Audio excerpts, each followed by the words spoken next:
We had an amazingly fun time destroying the competition. Range Wilson.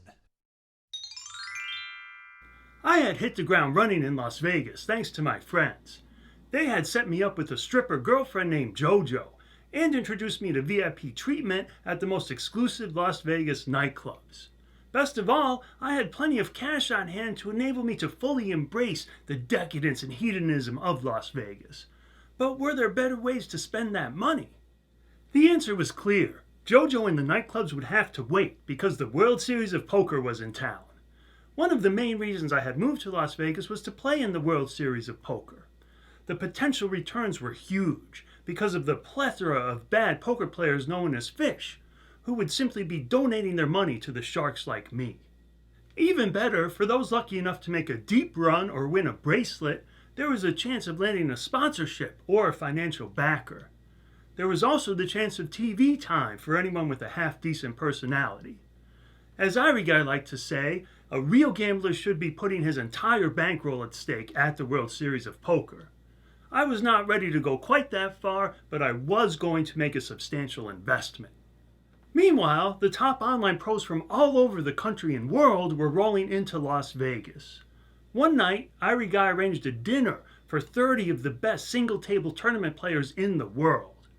I took a few moments that evening to look around and relish the scene.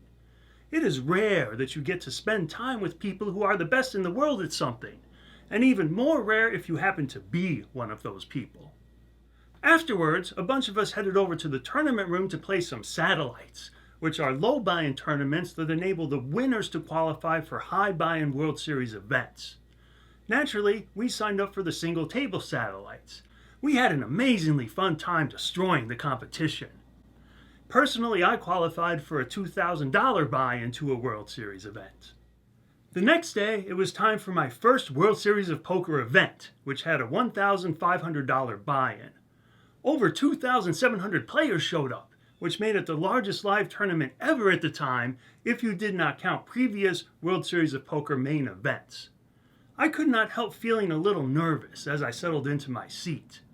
I would have been fine just folding the first few hands until I got a hold of myself, but it turned out the cards had other ideas. On the very first hand, the under-the-gun player raised, the player next to him called, and then a third player called. I looked down to find Ace-King offsuit, a premium hand, but the initial under-the-gun raiser was also supposed to have a premium hand. That meant there were valid arguments for all four possible actions: folding, calling, raising, or shoving all in, and I simply could not decide. Finally, I got the clock called on me during my very first World Series of Poker hand. I knew I should raise or shove because these random players might not have strong hands after all, but I could not bring myself to do it. So I meekly called, and then when I whiffed the flop, I meekly folded. It turned out the other players had mediocre hands, but at least I was still in the tournament. Things got better from there. I doubled up a couple of times and had a healthy stack when the tournament got down to 600 players. But then 3 top TV pros all got moved to my table. They proceeded to dominate the action at the same time I went completely card dead.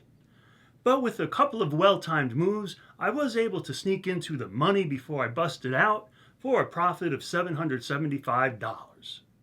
But that profit would end up being the highlight of my World Series of Poker experience. I could not win showdowns when it mattered, and never got a glimmer of the sort of deep run that could have earned me a sponsorship or a financial backer. But I did get to play against more top TV pros and felt like I held my own. Meanwhile, some of my friends were having better luck than me. Tune in next time to find out what happened when one of my buddies won $280,000.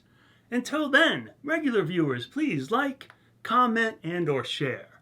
New viewers, please click the icon to subscribe, the playlist to catch up on my life videos, or watch a video that YouTube has picked for you personally. My name is Range Wilson, and I'll see you next time.